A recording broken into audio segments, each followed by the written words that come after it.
Bedroom, குளியலறை இது மாதிரி எங்க இருந்தாலும் இந்த ரகசிய கேமராக்கள் இருக்குதா அப்படிங்கிறத எப்படி கண்டுபிடிக்கிறது? ஹிடன் கேமரா டிடெக்டர் அப்படின்னு சொல்லி உங்களுக்கு ஒரு அப்ளிகேஷன் இருக்கு. நீங்க கூகுள் பிளே ஸ்டோர் ஓப்பன் பண்ணீங்கன்னா ஹிடன் கேமரா டிடெக்டர்னு ஒரு அப்ளிகேஷன் இருக்கு. இதை நீங்க ஓப்பன் பண்ணீங்கன்னா கேமராக்கள்ல மொத்தம் 2 விதம் இருக்கு. ஒன்னு வந்து வயர்ட் கேமராஸ், இன்னொன்னு இன்ஃப்ராரெட் கேமராஸ். இன்ஃப்ராரெட் கேமராஸ்ங்கிறது என்னன்னா நம்மளோட டிவி ரிமோட்ஸ் இருக்கு இல்லைங்களா, இந்த டிவி ரிமோட்ஸ் இங்க ஒரு பட்டன் மாதிரி லைக் சின்ன ஒரு பல்ப் மாதிரி இருக்கு இல்லையா, இதுல இருந்து டேட்டா டிரான்ஸ்ஃபர் நடக்கும். இது எல்லாம் இன்ஃப்ராரெட் கேமரா. நம்ம பார்க்க போறது வயர்ட் கேமராக்கா எப்படி டிடெக்ட் பண்ண போறதுன்னு பாத்தீங்கன்னா, இங்க ஒரு பட்டன் இருக்கு, டிடெக்ட் வயர்ட் கேமராஸ்னு சொல்லிட்டு ஒரு பட்டன் இருக்கு. இந்த டிடெக்ட் வயர்ட் கேமராஸ் நீங்க ஒரு பட்டன் கொடுத்தீங்கன்னா இங்க நம்மளுக்கு சில கிராஃப் மாதிரி அந்த சிக்னல்ஸோட வேவ்ஸ் வந்து போகும். ஸோ இதை நம்ம எப்படி டிடெக்ட் பண்ண போறோம்னா, என்னோட இன்னொரு ஒரு கேமரா இருக்கு.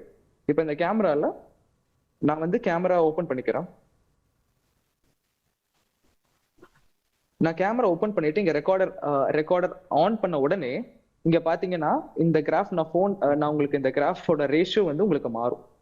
நான் இதை கொண்டு வரும்போது ஒரு பெரிய ஸ்பைக் ஆகும். நான் இதை நெவுக்கும் போது ஒரு ஸ்பைக் கம்மியாகும். அதாவது இது எப்படி ஒர்க் ஆகுதுன்னா, எலக்ட்ரோ மேக்னெட்டிக் வேவ்ஸ் ஒன்று இருக்கு.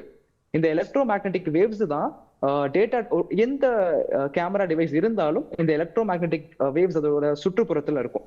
நம்மளோட கேமராவை கொண்டு போய் பக்கத்துல வைக்கும் போது ஆட்டோமேட்டிக்கா என்ன ஆகும்னா அந்த ரேஷியோ வந்து எதர் பீப் சவுண்ட் அடிக்கும், இல்ல அந்த ரேஷியோ எக்ஸஸ் ஆகும். ஸோ இந்த மாதிரி உங்களுக்கு பீப் சவுண்ட் கேட்கும். ஸோ இந்த மாதிரி உங்களோட தொலைபேசியை இந்த அப்ளிகேஷன் மூலியமா நீங்க எங்க கொண்டு போய் ரூம் ஃபுல்லா ஸ்கேன் பண்ணீங்கன்னாலும் உங்களால அதை டிடெக்ட் பண்ணிட முடியும். ஸோ பேசிக்கா நம்ம இது மூலியமாவே 95% கேமராக்களை நம்மளால கண்டறிஞ்சிக்க முடியும். இணைப்பில் வந்து உங்களுடைய கருத்துக்களை பகிர்ந்து கொண்டமைக்கு மிக்க நன்றி அஸ்வின் ராகவ்.